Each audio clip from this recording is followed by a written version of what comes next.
Good afternoon, all. Dr. Jared here, continuing our book discussion of The Paleocardiologist, the book by Dr. Jack Wolfson. So again, for those of you that are watching for the first time, The Paleocardiologist is probably the best book, in my opinion, written on any singular subject as far as heart disease, cancer, diabetes, any other disease topic, because it is so informative and also so focused on really allowing your body to heal itself in the best way possible.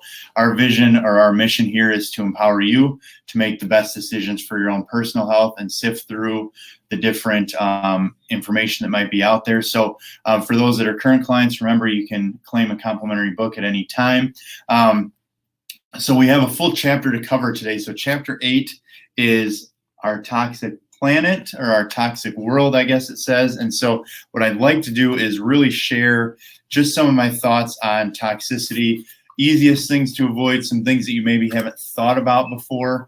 But, for starters, the reality is toxicity is everywhere. It's not something that you can fully avoid. It's something that you can minimize. It's the only thing out of all of our 5 essentials that we talk about minimizing something, because you can't fully avoid it. There's toxicity from pollution. There's toxicity from fillers or preservatives in food. There's toxicity in personal care products. There's toxicity in medications.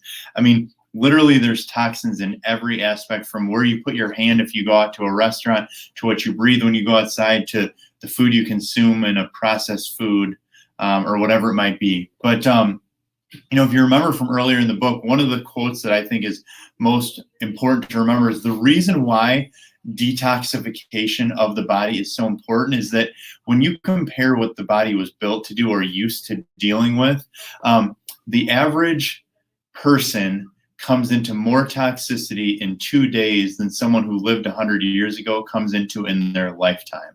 Now, again, that's a quote from this book, but I'm going to say that again.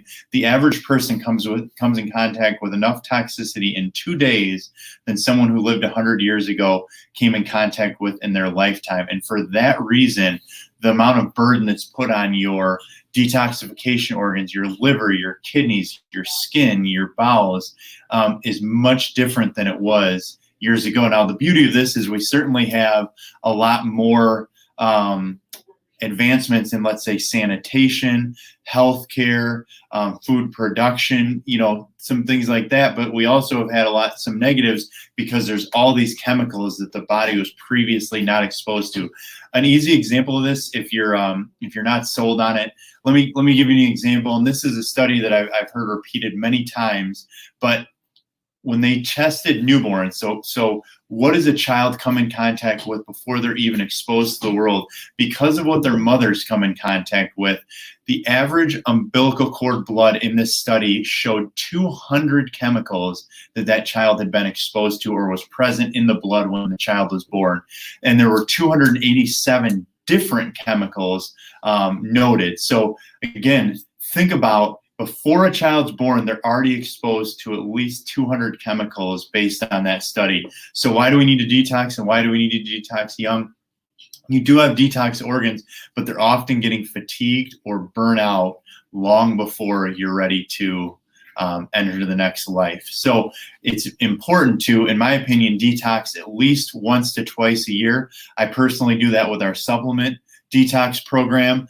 Tonight, we have our mountain program, our MTN program, starting at 6:15. So if you want more information, the mountain program is it. You tune in tonight. It's an hour, and it's going to be fantastic. But, continuing on here, there's quite a bit of different things where it goes into all the different toxins and BPAs and this, but I think it can be a little bit overwhelming since you can't fully avoid everything. But a few things that I think are important to note. First of all, indoor air.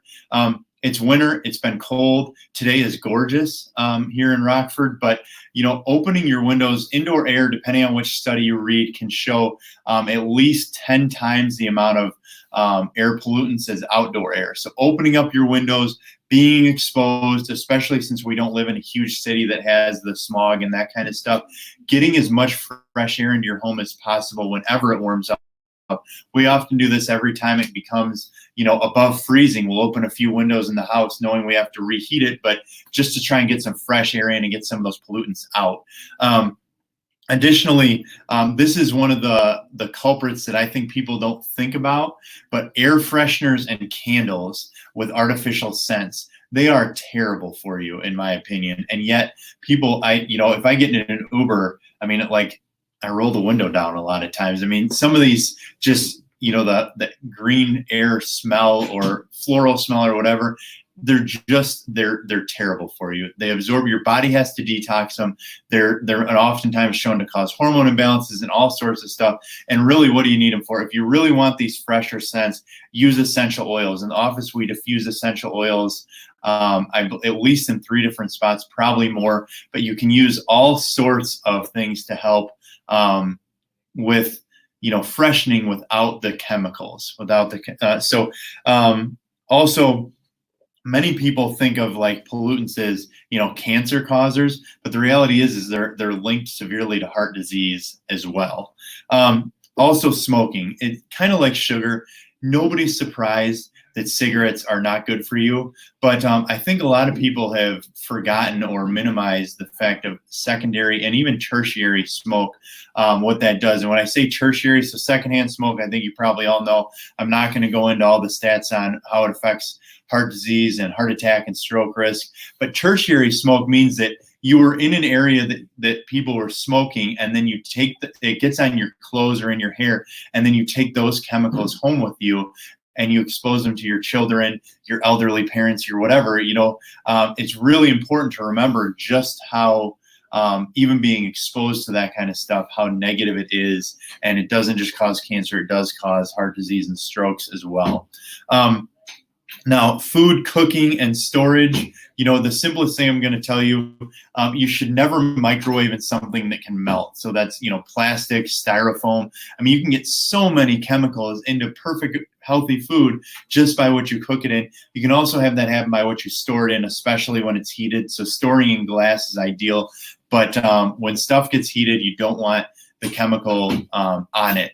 Along with that, cookware. I mean, Teflon at one point was going to be taken out and not even be allowed to be sold. Teflon, if you're not familiar, is non-stick cookware, but the cheap kind. The kind with that black, like lining over it. That's Teflon. There's formaldehyde underneath it in most cases. So if you scratch it, you can absorb formaldehyde into your food.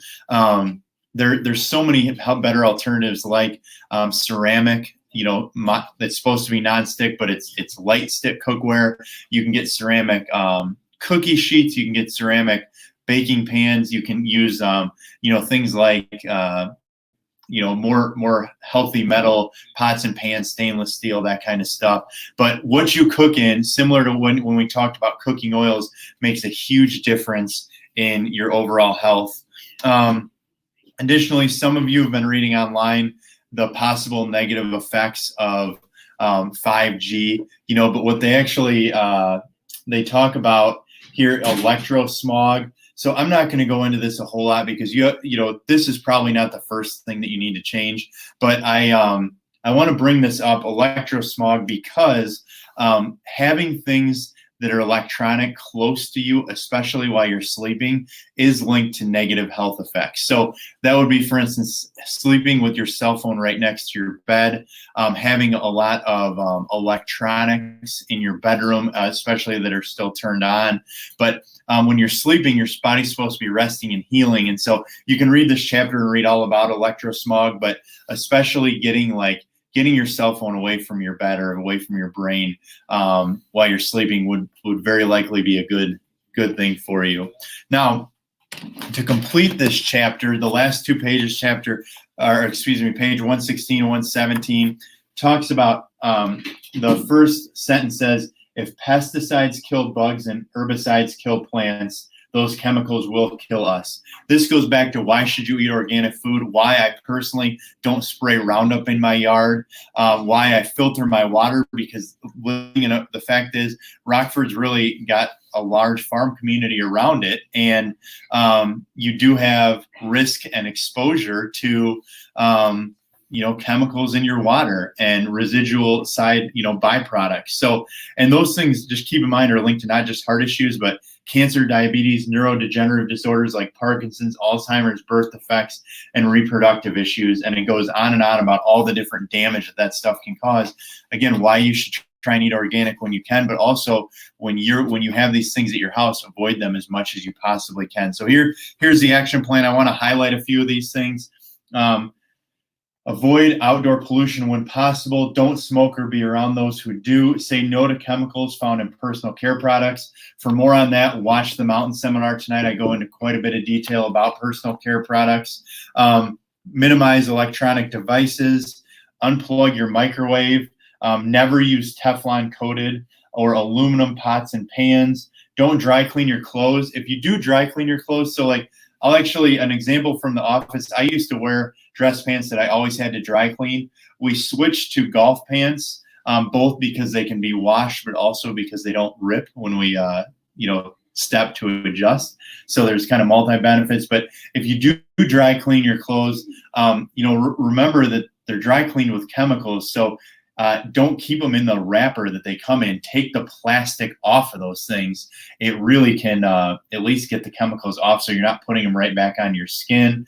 And the last thing is to stop spraying pesticides and herbicides as much as you possibly can. So again, that's chapter 8, our toxic world. I did skip ahead a little bit because I think that's so relevant to the Mountain class tonight. So Mountain Metabolics, Toxicity, Nutrition. It's our guided program. It's fantastic. And like I said, if you're interested, I encourage you to tune in tonight at 6:15. For those that would like a book that are current clients, either put a message on the board, or if you feel comfortable coming in, we just got 100 more books and they are complimentary to current clients. We're doing a book study. Tune in tomorrow. Have a great day.